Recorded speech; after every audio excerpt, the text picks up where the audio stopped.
নমস্কার বন্ধুরা, কেমন আছেন আপনারা সবাই?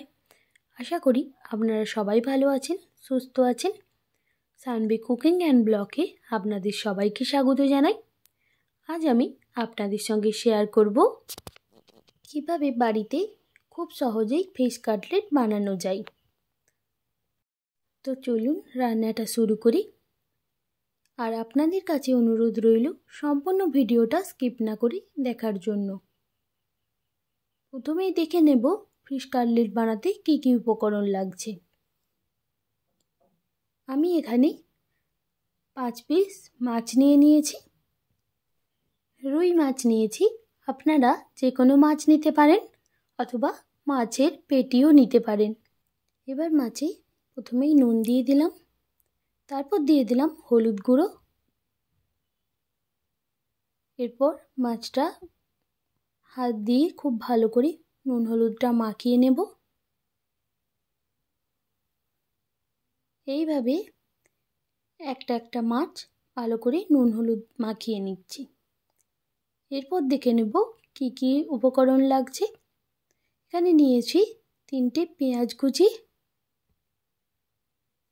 আর 4-5টা রসুন এইভাবে থেঁতো করে নিয়েছি। লাগছে একটা গরম মশলার প্যাকেট আর 4 থেকে 5টা আলু মিডিয়াম সাইজের নিয়ে নিয়েছি। আর নিয়েছি কর্নফ্লেক্স। এখানে আপনারা বিস্কুটের গুঁড়োও ইউজ করতে পারেন। এবার কর্নফ্লেক্সটা ভালো করে হাত দিয়ে গুঁড়ো করে নেব। তারপর একটা কড়াই বসিয়ে দিলাম। কড়াইটা খুব ভালো করে গরম হয়ে গেলে দিয়ে দিলাম সরিষার তেল।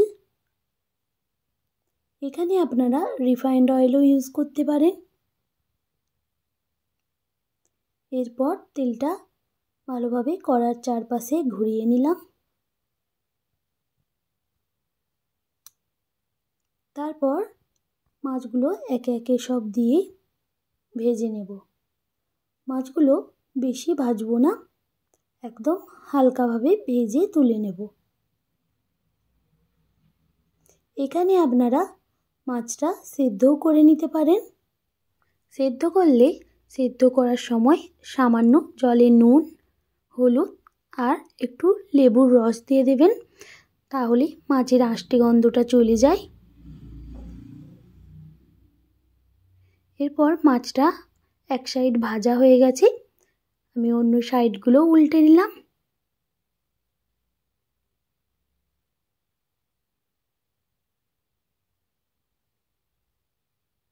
এইভাবে মাছগুলো হালকা করে ভেজে নেব।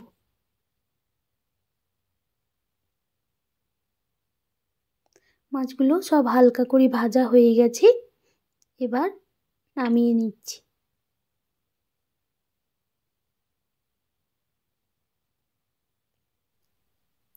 এরপর মাছগুলো সব কাঁটা ছাড়িয়ে নেব। মাছগুলো ভীষণ গরম ছিল, তাই প্রথমে কাঁটা চামচ দিয়ে আমি ভেঙে নিচ্ছিলাম। তারপর এইভাবে হাত দিয়ে কাঁটাগুলো ছাড়িয়ে নিচ্ছিলাম। মাছ থেকে সব কাঁটাগুলোই ভালোভাবে ছাড়িয়ে নিয়েছি। আপনাদের কাঁটা ছাড়াতে যদি কোনো রকম অসুবিধা হয়, তাহলে আপনারা যে কোনো এক কাঁটার মাছ নিতে পারেন অথবা মাছের পেটি নিতে পারেন, তাহলে মাছটা ছাড়ানো ইজি হবে। এরপর মাছ ভাজার ওই তেলেই দিয়ে দেব রসুন কুচি। এই সময় গ্যাসের ফ্লেমটা একদম কমিয়ে রাখবো, না হলে রসুনটা পুড়ে যাবে।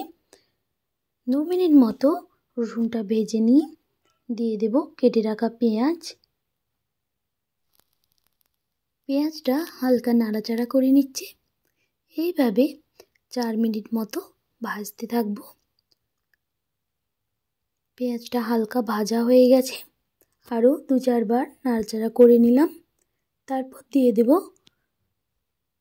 বেছে রাখা ওই মাছটা দিয়েও কিছুক্ষণ ভালো করে ভাজা করে নেব। তারপর দিয়ে দেব সেদ্ধ করে রাখা আলু, এইভাবে হাতে করে ভেঙে দিয়ে দিলাম। একে একে সব আলুগুলোই হাত দিয়ে ভেঙে দিয়ে দিচ্ছি। আপনারাও এইভাবেই বানাবেন।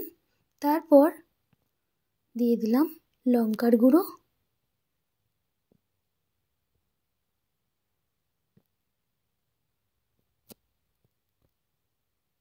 তারপর দিয়ে দিচ্ছি গরম মশলার গুঁড়ো। এবার এই সমস্ত উপকরণ ভালো করে একসঙ্গে মিশিয়ে নেব। এইভাবে 4-5 মিনিট মতো ভালোভাবে সব উপকরণগুলো কড়াই ভেজে নিলাম। তারপর দিয়ে দিচ্ছি সামান্য হলুদ গুঁড়ো। হলুদ গুঁড়োটা দিয়েও ভালোভাবে নাড়াচাড়া করে ভালো করে মিশিয়ে নিয়েছি। তারপর দিয়ে দিলাম স্বাদ মতো নুন। নুনটা দিয়েও ভালো করে সব উপকরণের সঙ্গে মিশিয়ে নিলাম। এরপর একটা বোল নিয়ে নিয়েছি, তাতে 4 চামচ মতো কর্নফ্লাওয়ার দিয়ে দেব। এখানে আপনারা ডিমও ইউজ করতে পারেন। কর্নফ্লাওয়ার দিয়ে 1 গ্লাস জল দিয়ে দিলাম। এবার একটা চামচ দিয়ে ভালো করে জলের সঙ্গে কর্নফ্লাওয়ারটা মিশিয়ে নেব। মেশানো হয়ে গেছে। এরপর আমি রেডি করে রাখা মিশ্রণটা থেকে এইভাবে হাতে করে গোল করে ঘুরিয়ে কাটলেটের মতো বানিয়ে নেব। এখানে আমি গোল কাটলেট বানিয়েছি, আপনারা আপনাদের পছন্দ মতো শেপ বানিয়ে নেবেন। আবারও একটা বানানো দেখিয়ে দিই। এইভাবে হাতে করে গোল করে ঘুরিয়ে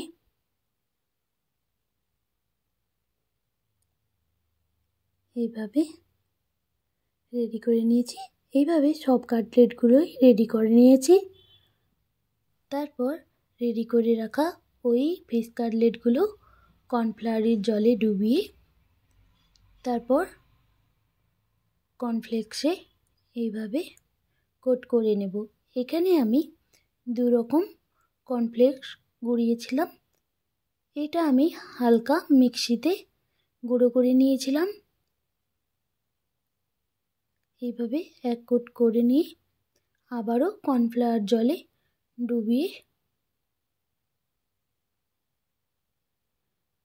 আবার এই কর্নফ্লেক্সের সঙ্গে ভালো করে এভাবে দিয়ে রেডি করে নিচ্ছি। এটা আমি একটু মোটা দানা হাতে করে গুঁড়িয়ে নিয়েছিলাম। এইভাবে বানালে কাটলেটগুলো আরও বেশি ক্রিস্পি হয়। আপনারাও বাড়িতে এইভাবেই ট্রাই করবেন, খেতে আরও বেশি ভালো লাগবে। আবারও একটা বানানো দেখিয়ে দিই।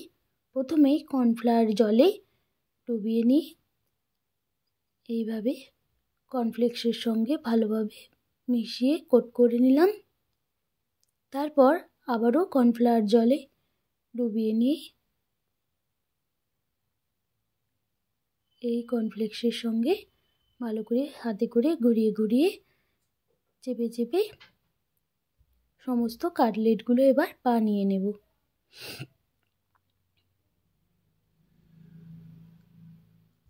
সব কাটলেটগুলোই বানানো হয়ে গেছে। এইভাবে আপনারা ফ্রিজেও স্টোর করে রাখতে পারেন, বেশ কিছুদিন পর্যন্ত ভালো থাকে। এরপর আমি একটা কড়াই বসিয়ে দিলাম। কড়াইটা ভালোভাবে গরম করে নিয়ে দিয়ে দেব সরিষার তেল।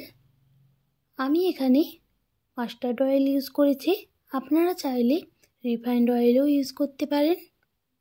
তেলটা হালকা গরম করে নিয়ে একে একে ফিশ কাটলেটগুলো তেলের মধ্যে দিয়ে দেব। আপনারা গ্যাসের ফ্লেমটা এই সময় মিডিয়ামে দিয়ে রাখবেন। তেলটা খুব বেশি গরম করবেন না, তাহলে কাটলেটগুলো ওপর থেকে পুড়ে যাবে, ভেতর থেকে কাঁচা রয়ে যাবে। এইভাবে একদম হালকা গরম তেলে মিডিয়াম ফ্লেমে ভেজে নেবেন।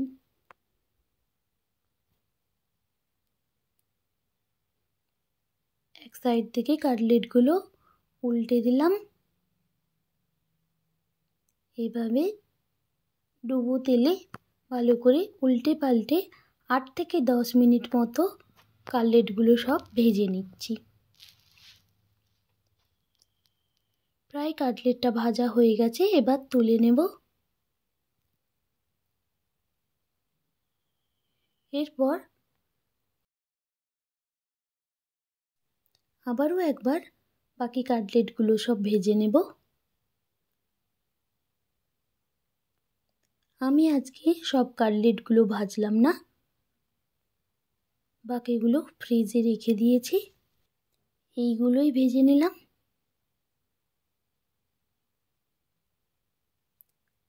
সব কাটলেটগুলো ভাজা হয়ে গেছে, নামিয়ে নিয়েছি। দেখুন কত সুন্দর হয়েছে, একদম দোকানের মতোই।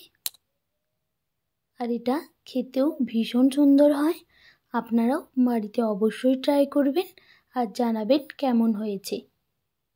আর আমার রেসিপি যদি আপনাদের ভালো লেগে থাকে, like, comment, share and subscribe করে দেবেন। পাশে থাকা বেল আইকনটাও অবশ্যই প্রেস করে দেবেন, যাতে নোটিফিকেশনটা আপনাদের কাছে সবার প্রথমে পৌঁছে যায়। আর আপনারা সবাই ভালো থাকবেন, সুস্থ থাকবেন। আপনাদের মহামূল্যবান সময়টি এতক্ষণ আমার সঙ্গে থাকার জন্য সবাইকে অনেক ধন্যবাদ। ফিরে আসছি নতুন কোনো ভিডিও নিয়ে। এখনের মতো বাই বাই।